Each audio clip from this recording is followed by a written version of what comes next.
In reality, only a select few individuals hold the power of influence. Not a pounce over a luxury item never to be owned, but real influence over police, governments, and even clandestine fraternities.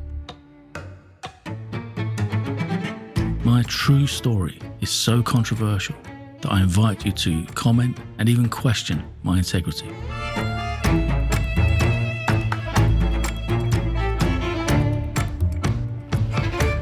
Episode 21, Under Review. Now, come on. Fucking hell, Ruth has to be strong on it. You gotta be joking me. Looked on her face, she wasn't sad at me. Fucking hell, really? Is it like that? Really think you can't go to things like that? No, you're just getting me at it. You had a beer. We've all had a drink. Look, it didn't matter what I thought. The best thing to do is to uphold the fucking invitation. Then she'd know whether she could be invited or not. No, you're definitely coming there, I said. I don't care what you're doing, you're coming. She smiled. We decided to meet up at a local cafe close to the Whittington Hospital early that day. Soak up the atmosphere, and as Ruthie was also a health professional, she, made sure that my breakfast reflected something of the Atkins diet that she swore by. We sat in there for an hour or so, and I just thought it's right to mention my previous conviction. Kaya knew about it, but she probably didn't say anything. And the circumstances and this and that. And when I finished, she was very sympathetic. She said, I'm sorry to hear that. What fucking arseholes. Anyway, it's time to get on to the event.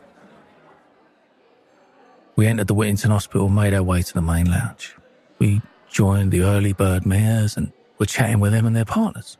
As other people arrived, I soon noticed that apart from the partners and spouses, no one other than the dignitaries and their other halves were invited. As a result, Ruthie and I were the only outsiders, as it were, to be invited to this event, which made us feel both very special and important, considering the scale of the invitation. I then had the great pleasure of meeting with the Lord Mayor of the City of London at the time, Lord Mount Evans, and we chatted about the day ahead, and Ruthie was having fun talking with the Lord Mayor and feeling special.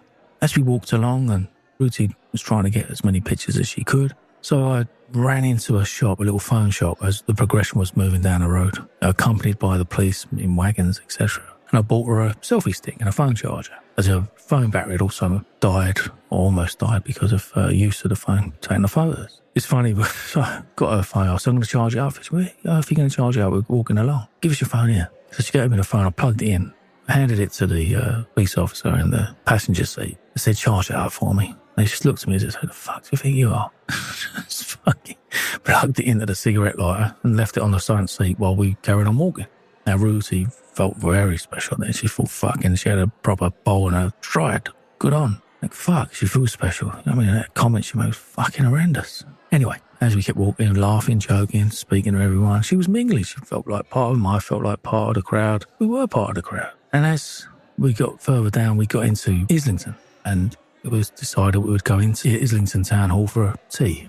Whilst we're all inside and taking the refreshments, I spoke with a Mr. Graham Brogden. He was the head of fundraising at Whittington Health. And he explained the funding that was required for many things, not least the new nurses block, which was under refurbishment. Now, I could see he was passionate about his work, and he was struggling to find any funding for the nurses or their new home project.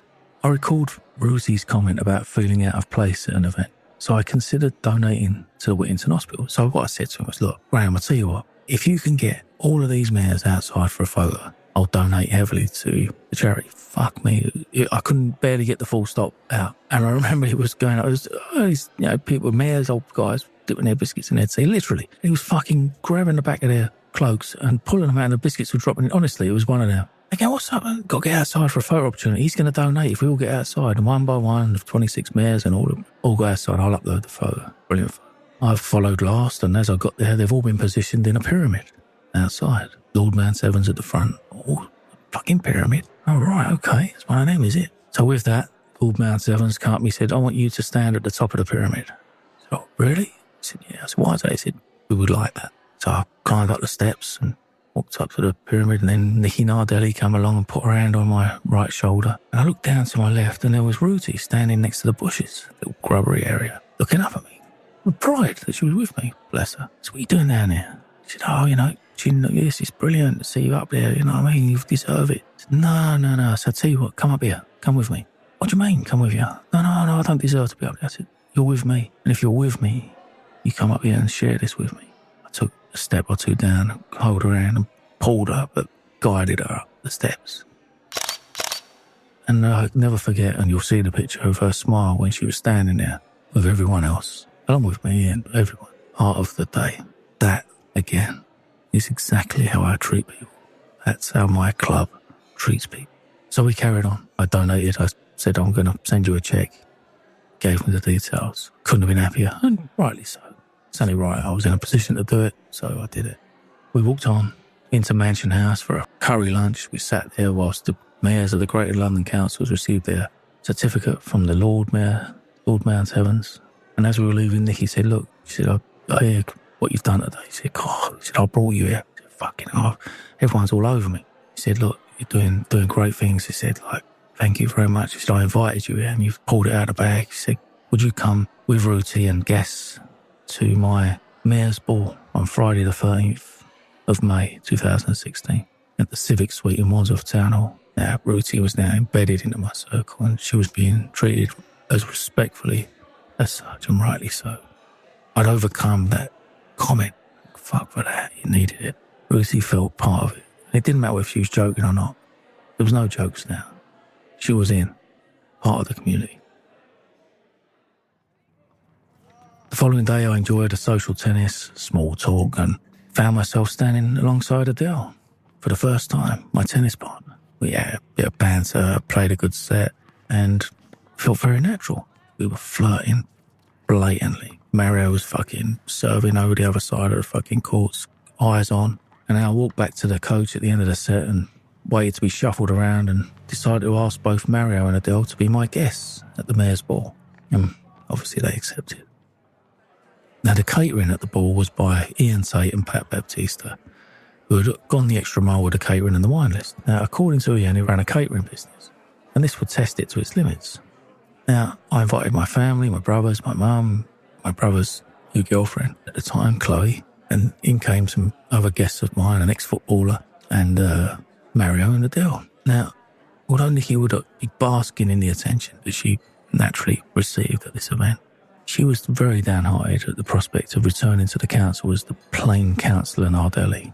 The red carpet pulled from under her feet as her mayoral term expired.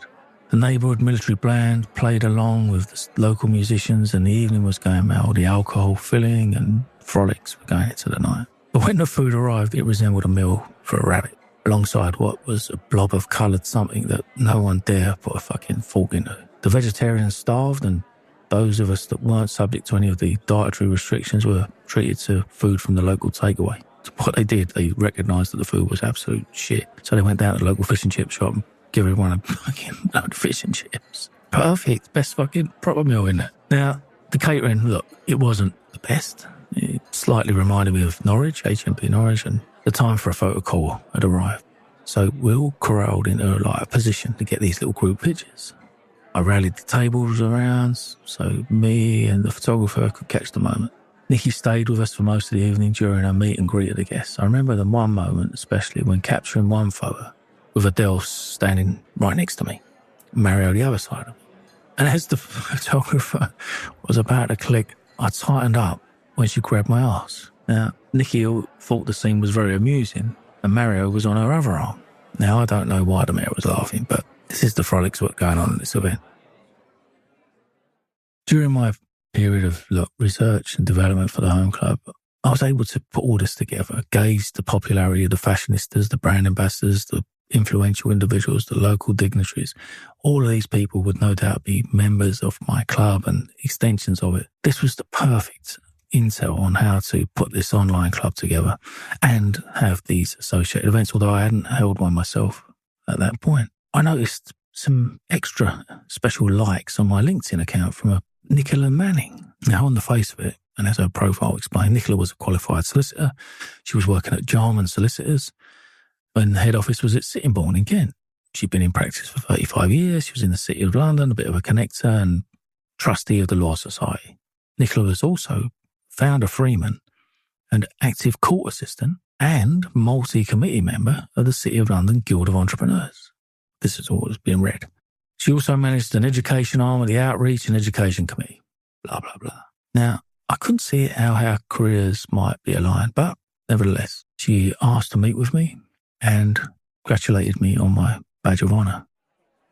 We met at the Revolution bar in Clapham Junction, as it was convenient to both of us. I explained my new trusted community to her and my plans and invited her to meet with Henry Goldstein and others at his office. Nicola then asked if I might consider being a freeman of the Guild of Entrepreneurs, then based at the London Capital Club, a private members club, which was the old Gresham Club, one of the first and historic private members clubs in the City of London.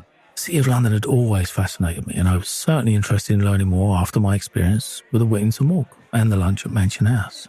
Nicola asked the Guild's clerk, Duncan Sims, to forward the information, and before too long I was at the Guild Hall to receive my membership of the Guild of Entrepreneurs. Things were going well again, too well. There's no missile. I haven't been blown up yet. It's surely coming. I'm sure. Am I here in West London? I've just got ringing in the ears from all the missiles that have been fucking thrown at me. No, there's got to be one coming. It's got to be. Perhaps this is the one that's going to ultimately blow me up. Perhaps it's just sitting there, fucking stealth, drone, fucking hovering above me, waiting for the moment when things are so good that it's going to just fucking land. This is not paranoia. It's fucking real. You've heard it. But, thought, fuck it. Let's continue.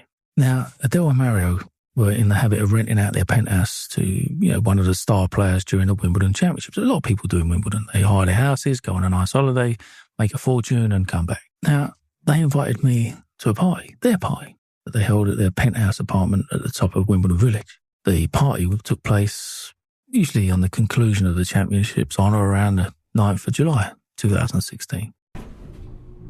I bought a new outfit, feeling relaxed, entered the apartment block to join a couple of guests in the lift who also attended the party. I entered the penthouse and was met by a waiter who handed me a glass of rosé. Climbed the stairs into the living room, which had a white piano, 2 mic stands in the far corner. The kitchen, an island to my left, was fucking stunning food everywhere. I heard prepared by Adele. Wow, homey as well, eh? Getting some boxes ticked. Hot, genuine, funny, cook. Fucking hell. Tick, tick. The staff then guided me onto the terrace, which overlooked the whole of Wimbledon High Street and provided distant views of SW19. I felt a hand on my back as I turned and heard a voice. Would you like a top up, mate? It was Mario. He held out a bottle of champagne. I'm fine, thanks, mate, I said. He then turned and carried on to refill the glasses of his guests. He was very generous. No one had an empty glass or even half empty glass. I made a conversation with most of the guests, but I couldn't see Adele anywhere. I was looking for her. Perhaps she was playing hard to get, perhaps she was busy, perhaps she was, I don't know what she was doing. I was very eager to meet her though. She was playing hostess, tending to her guests. Yeah, she was teasing me. She was wandering around, gliding in between them. Little glance over the shoulder. All right, it's one of them, is it? After a little while, this guy called Eric stepped out of one of the microphones and began to play an intro on his electric guitar. His girlfriend, Georgina, followed and put the sax to her lips. The party had now began. The white party in at Wimbledon Village. Eric sang, Georgie joined in the harmony parts which showed a close cut, excellent performance. I played social tennis with them on many occasions and they were close friends of Mario and Adele. Eric lived next door to it, Mario and Adele, actually in the apartment block. Eric, a few years older than Georgie, already had 2 daughters and that concerned Georgie's father because he knew that his daughter wanted to be a mother. Eric, funny guy, tall guy, funny guy, good tennis player. Georgie, lovely girl, fun-loving, wanting a family of her own, but being palmed off, unfortunately, by Eric. I enjoyed their performance, let's say that.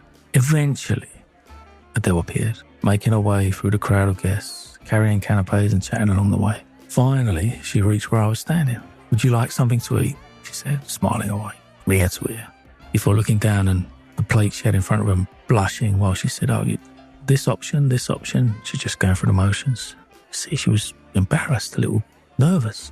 I could see she'd made an effort. She looked unbelievably good. I just kept staring at her while she was hostessing. I was cheekily embarrassed. I'm fine for the moment, thank you, I replied, just getting a double straight answer back to her. She looked up and said, fucking my little ploy hadn't worked. You're double straight. I was just playing the game with her. After we got the formalities out of the way, I leant forward to kiss her on one cheek and lingering on the other so she could smell my cologne. Okay then, there's lots more if you want it, she said, giggling to herself, and then she moved to the other guests before looking back at me. The evening went well, comprising of music, drinks and a little dancing with Adele, even under the watchful eye of Mario. Do you know what? I actually found a video of this. I'm going to put it up. Great video, actually. it does show what I've just explained. And then the night came to an end. As I walked up to her at the top of the stairs, we remained focused and very formal. Why? I have no idea, I guess, other than to ward off any suspicious thoughts about us flirt. Now, Wimbledon village culture is full of wagging tongues. Adele and Mario were what most people call the Beckhams of Wimbledon. One way to torpedo my tennis fun and any party antics in Wimbledon. Because I used to live in Wandsworth, which was north of Wimbledon. And I'd go north if I was out partying Mayfair, Knightsbridge, wherever, Fulham, Chelsea. But I never really went south. Even to Wimbledon was like fucking half a mile away from where I live. Or a mile away. But here I am, enjoying the Wimbledon culture. Beckhams of Wimbledon, and I've got fucking Mrs. Beckham, technically, of Wimbledon, playing the game. Or so I believed. The following day I thought, look, it's going to be a good idea to message Adele and see what's what. Does she really want to hit? What does she want? I just sent her a message.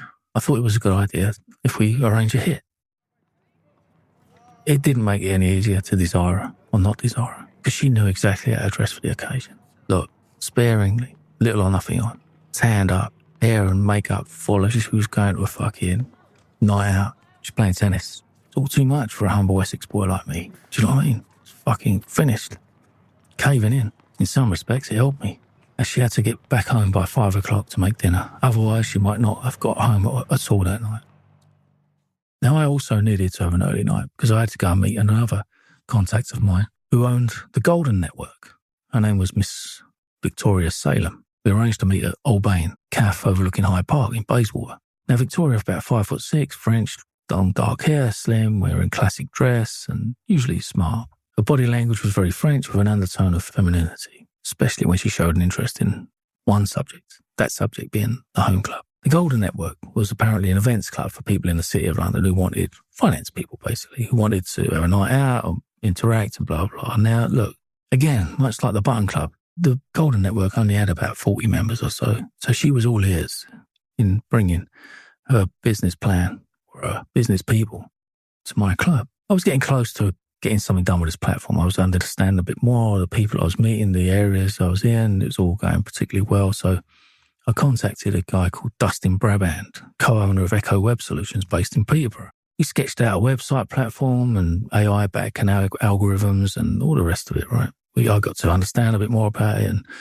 along with his director or co-director, Zach Watties, Echo was to send quotes and promo former invoices to the home club addressed to Morris J. Bushel & Co.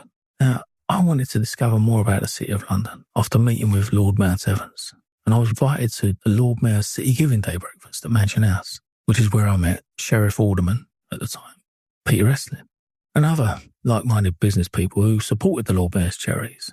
As word was spreading about the home club, I was introduced to many people said to be in a similar place, who effectively wanted access to my contacts within a private environment. Now, introductions are only made once full trust has been established, right? And the more I investigated the luxury concierge companies, their agents, and even more of the brands, the more disappointed I was with their levels of privacy, security, and communication. Basically, what that means is there were flaky people fucking looking after and promoting luxury brands. And it seemed that the luxury brands were up for it, paid for it, albeit reluctantly. I recalled that conversation I had with Lulu about her considerable experience in marketing and branding. She had explained to me the concepts behind branding in the luxury markets and the skills needed to do so. And I remember saying to her, "You can't polish a turd." Her reply was, "No, but you can roll it in glitter."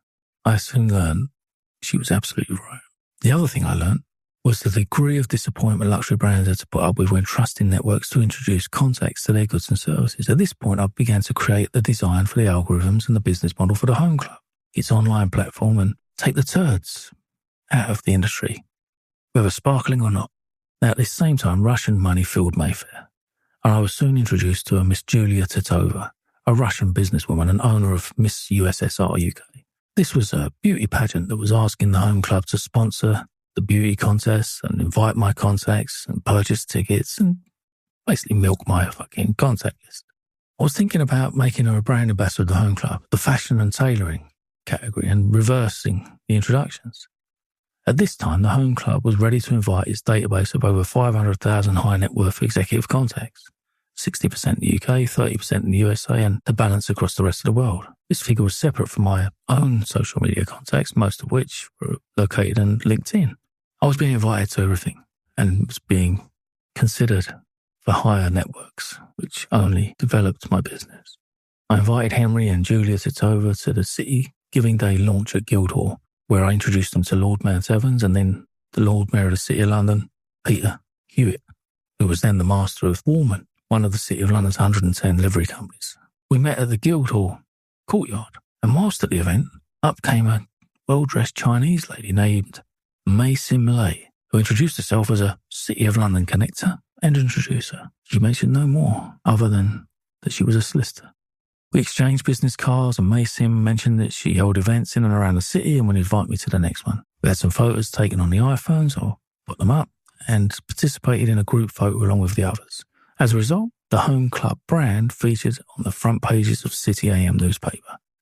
Now, according to Wikipedia, City AM is a free publication distributed in the City of London. The newspaper has a news section, corporate, financial and economic stories, etc., etc. I'm sure you've heard of it. If not, look it up. City AM. As Mei Sim had a prior arrangement, she couldn't join Henry and Julia and I for a meal at the Institute of Chartered Accountants based in Moorgate. Julia, Henry and I had a bit of lunch and discussed the Home Club. Now, also at that time, I was introduced to Sir Paul Rupert Judge, who was master of the Guild of Entrepreneurs. We enjoyed a banquet at the Guildhall where I discussed the Home Club, and we then left and took a short walk to the London Capital Club. My plans for the Home Club were moving forward. The longer I couldn't hear the wurlitzer of the bomb hanging above me, I almost became mute. Was I forgetting I had one? Did I think I'd passed? Did I think they'd forgotten me?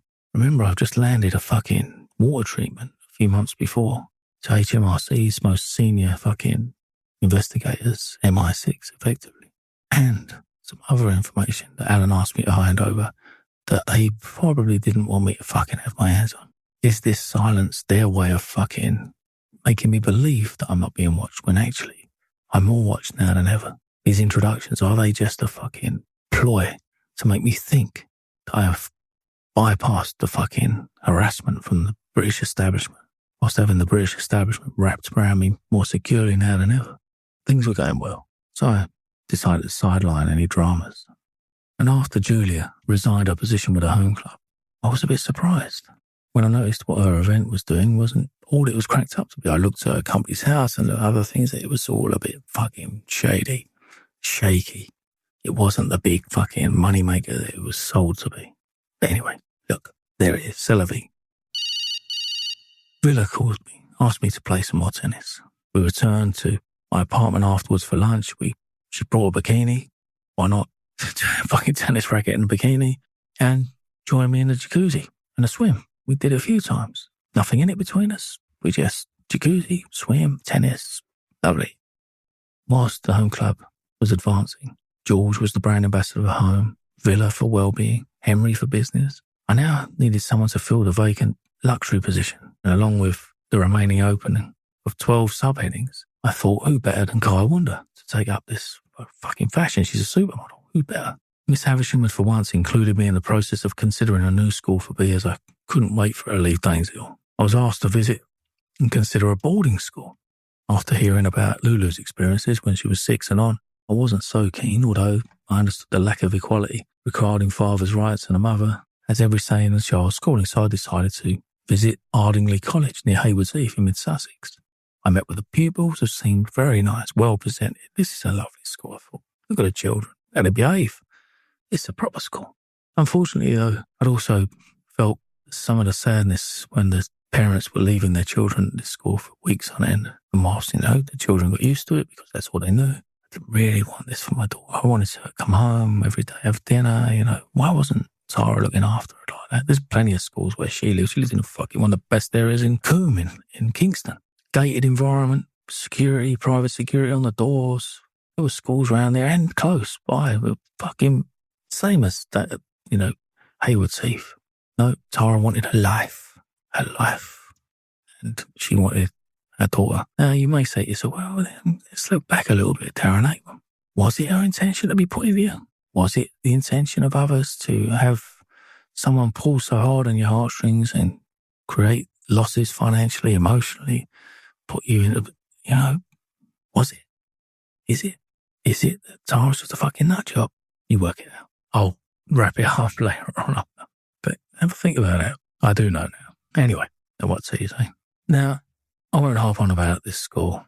One of the other schools I met was Cranley School, another great school. So I'd done my bit. I'd looked around the schools and, I was pretty much just going through the motions on paper. Tara had already chosen the school. She was just letting me believe that I was involved. I went to another event after being invited by the Company of Woolman, and while standing there and the lovely comments on my jacket, and the master and his wife, I was asked if I wanted to meet with a cybersecurity expert. Hang on, I looked up, I thought, fuck it. It's not a physical bomb, it's a cyber bomb. This is it. They're going to fuck it. There is no physical bomb to blow me up. There is no fucking legal case to fucking corrupt and fucking bend me up with. This is a cyber bomb. They're going to fuck me up like that. All right, I said, let's go and meet with your guy.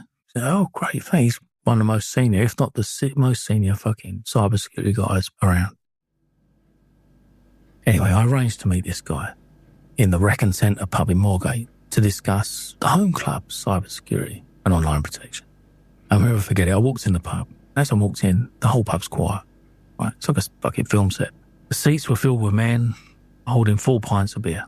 I looked around the bar, the glasses full. Fucking no one's took a sip. No women in there. Just always was like a fucking Western. You know what I mean? They all fucking stopped and looked up at me as I entered the door. I looked round to the right and I could see someone I later referred to as Q in the far corner of the bar. He was sitting by a man with a very large hat. Hello, Darren, how are you? I'm fine, I said, mate. Yeah, I'm looking forward to meeting with you. As we continued the conversation, Q scribbled on the fucking notepad explaining the basics of cybersecurity and how to infiltrate any email or computer system. He was loving it. He was fucking showing off. And he added that his company would often be called in to do just this and plug the holes, as he put it. He was scribbling away. He said, how did Fidelma introduce you to me? I said, explain to him exactly what Fidelma said. She told me that you're the best security guy around and you can even break into the Bank of England's systems. Now, I use the Bank of England because Fidelma referred to it as the place, what the British equivalent of Fort Knox in the USA.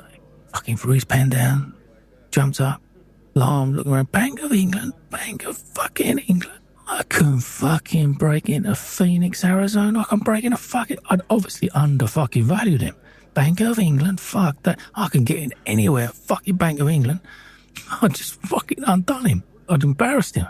How dare you fucking... All I can get into is the Bank of England. It's the pinnacle of my fucking abilities. That's what he was saying. I can get into the Phoenix and Arizona systems for fun, he went. I thought, you're the best fucking... You're the perfect cybersecurity guy for me. I'm nearly there. Platform, cybersecurity, people, the Home Club. We're getting there. Building work. Dramas are appearing. I got my eye on that. South African woman came over, bought my shares of the business. I bought Bob's shares of the business and sold the fucking lot of the company, lock stock. I was ready to drive the Home Club.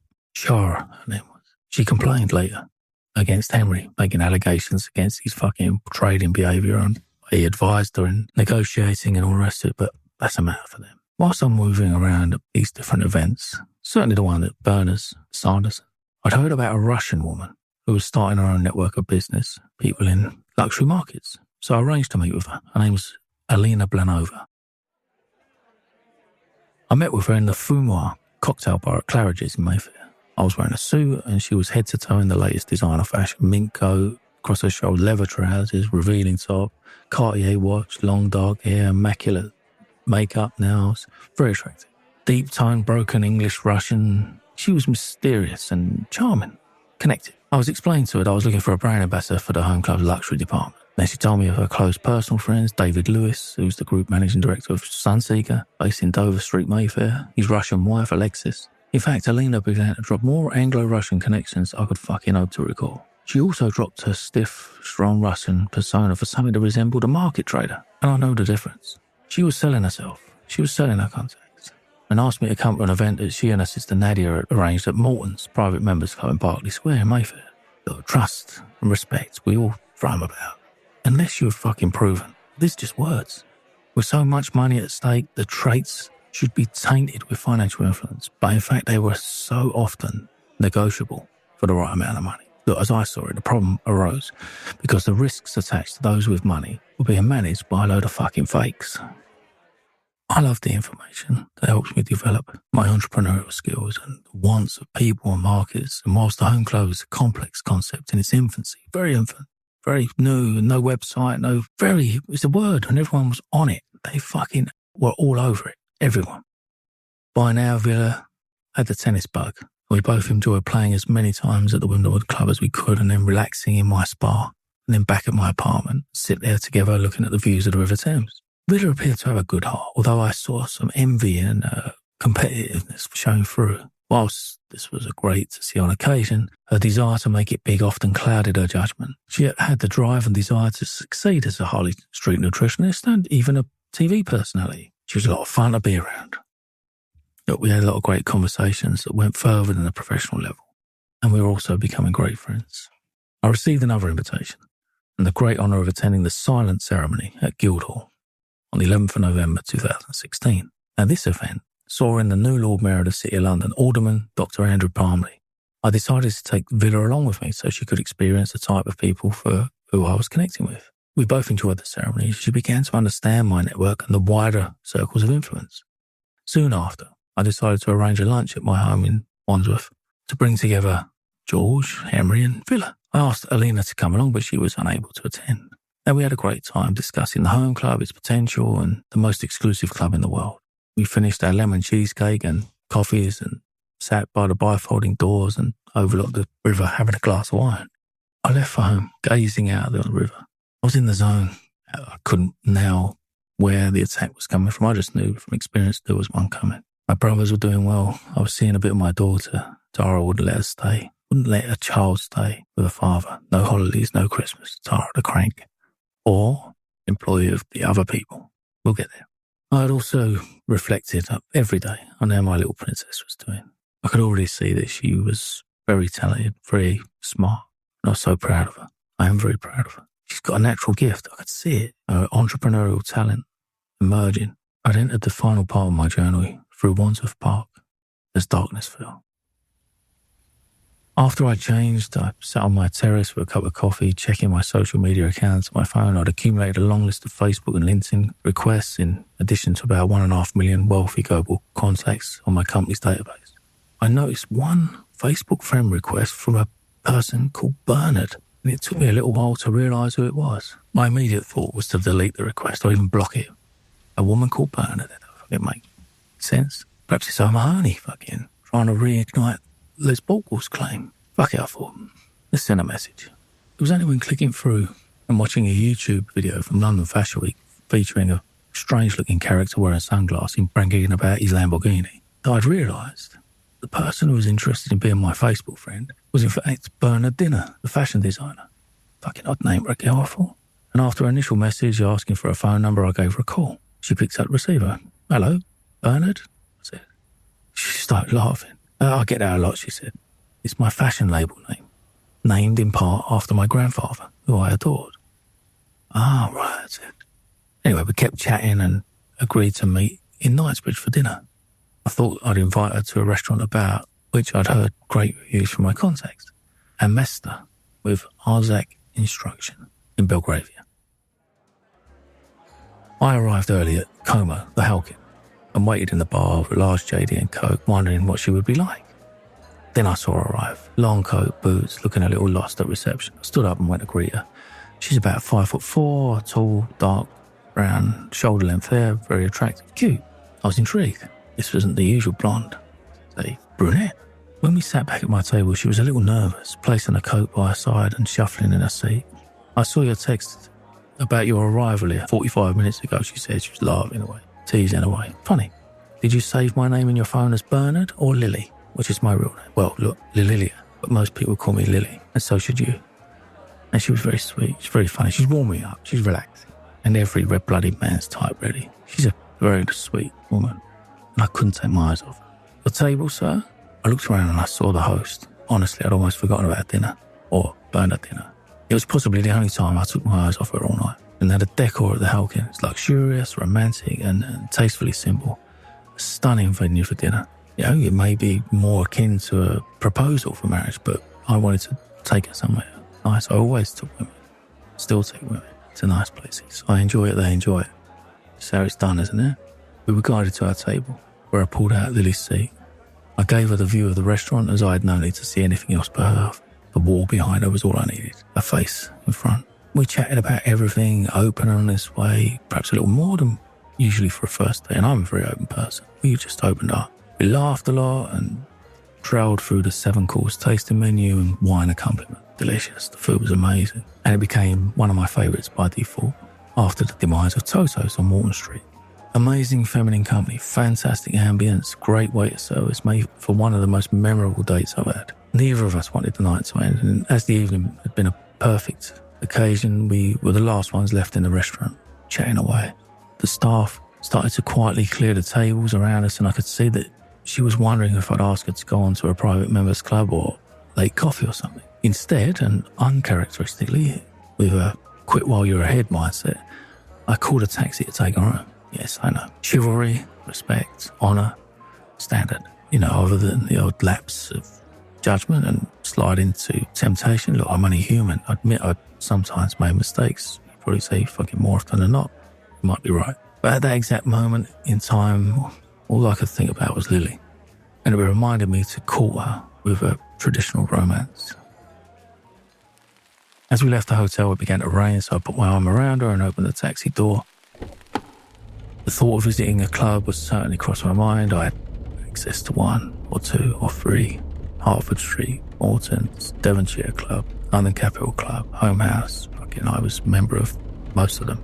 My heart was beating a little faster than normal, and I hoped hers was doing the same. During the taxi ride home, I asked her on a second date. She looked at me and said, "Okay, just send me a message. I'd really like that. I've had a lovely evening, thank you." We soon arrived outside her flat. One single friendly kiss on the cheek, and she was off. I got out and watched her all the way to the hall, where she turned and waved. I got back in. "Now we can go," I said to the driver, after making sure she'd arrived home okay.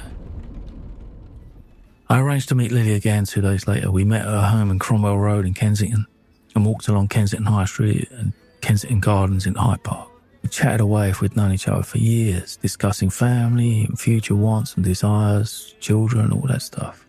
We stood for a moment at the Joy of Life fountain on Park Lane before finally walking on Mount Street into Mayfair and onto a restaurant I'd always planned to visit, the highly regarded fish, seafood and oyster bar at Scott's restaurant. We stopped at the traffic lights at the junction with Park Street, and Lily slipped slightly, and as I lifted her arm to stop her from falling, her purse hit the ground and her makeup scattered across the road. As it was a Sunday, it wasn't busy, but I could see a black cab approaching.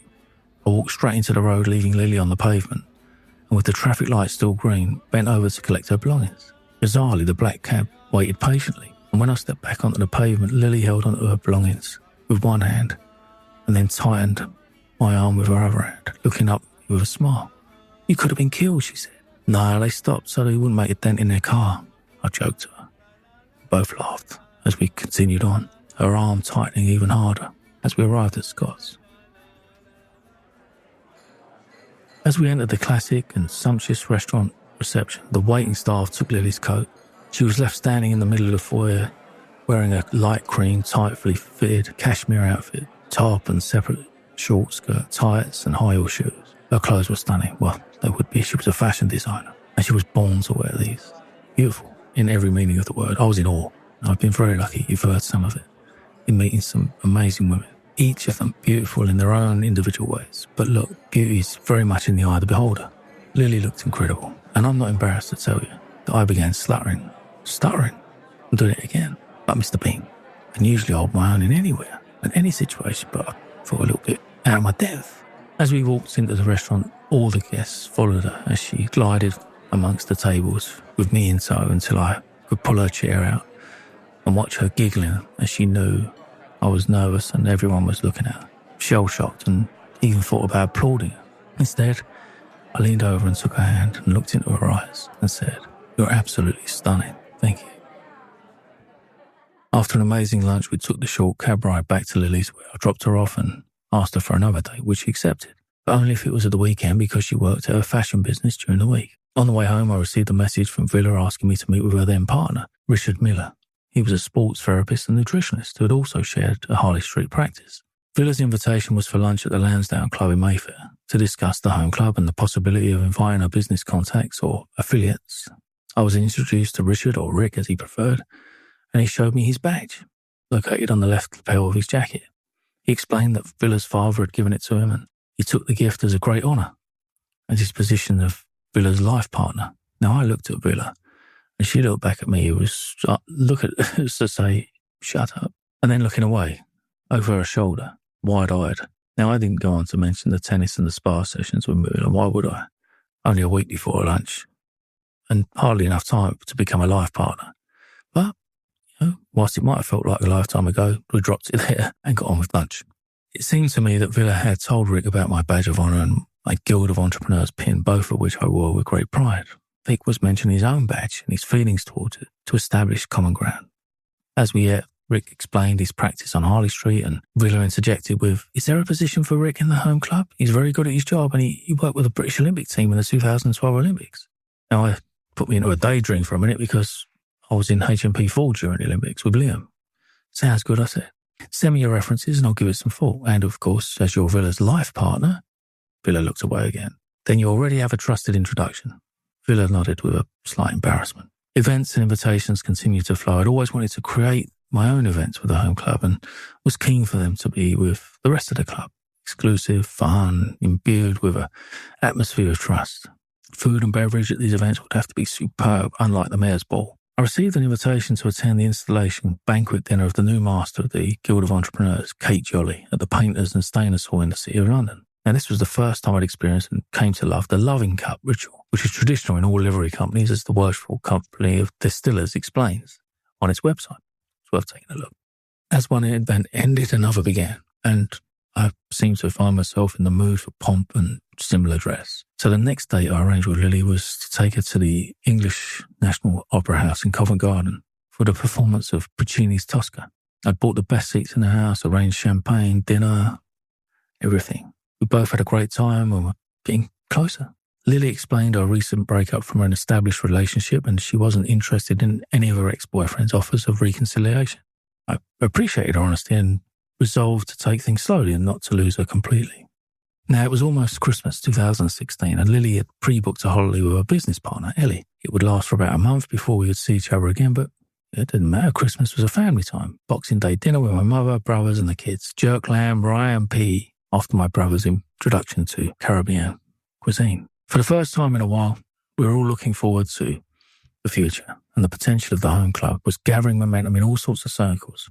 Bentley, Loman Yachts, Taj Palaces, Six Senses were just a few of the luxury brands that were all joining me as affiliate. The people now interested in joining with the home club were from all circles that I'd envisaged: serious criminals, cartels, royal families, family office, ultra-high net worth individuals, mayors, and the social elite.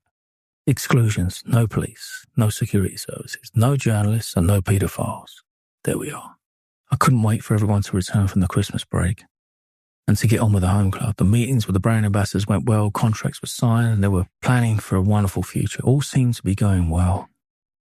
My life reflected a time before I was convicted of fraud, which had taken me 4 years to rebuild after the losses of my liberty, healthy business and reputation at the behest of the prosecution, assisted by Tom Cart, Casey and Co. I often felt the undertone of dark forces moving in the shadows, as I'd been trusted with information that would shake the British government to its absolute fucking core, in addition to the corruption with the police and so much more.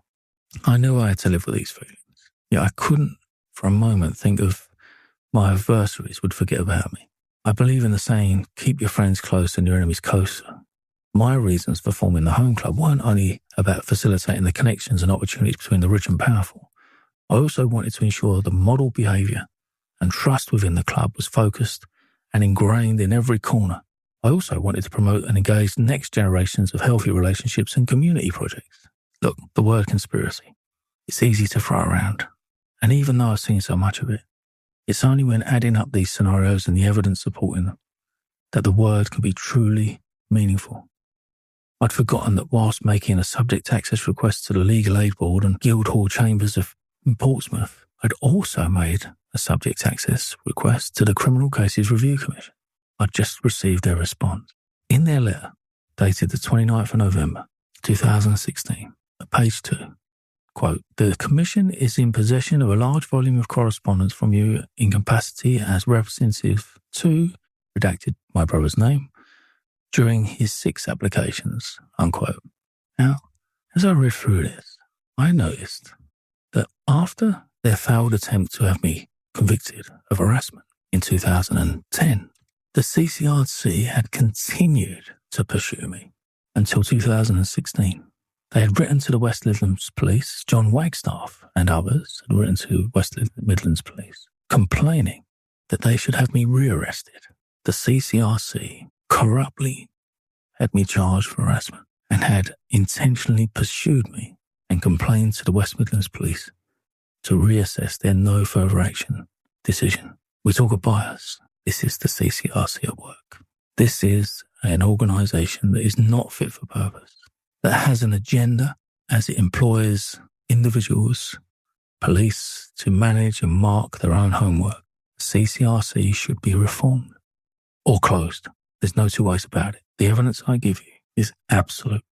In fact, I found another document, a document where the CCRC had written to 18 Red Lion called chambers regarding the juror.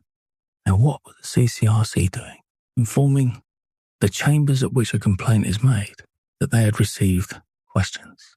All of this was adding up to a conspiracy that was so big it will close the CCRC. And if that isn't enough, and it should be, if that's not enough, what came next will absolutely blow you away. Listen in to each episode as I engage you in my personal journey of how a boy growing up on a council estate in Essex would eventually own the most exclusive online private members club in the world.